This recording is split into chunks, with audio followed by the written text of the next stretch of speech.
మీకు సినిమా గురించి చెప్తాను.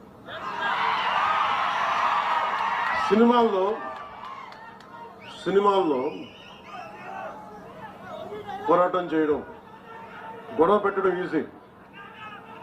నిజ జీవితంలో గొడవ పెట్టుకోవడం, ధర్మం కోసం గొడవ పెట్టుకోవడం, ధర్మం కోసం నిలబడటం చాలా కష్టం. మీరు ఈరోజు మీటింగ్కి విని వెళ్ళిపోతున్నారు.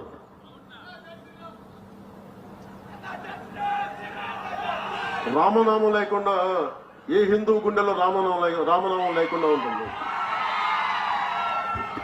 ప్రతి ఒక్క హృదయంలో రామనామం మోగుతూనే ఉంటుంది.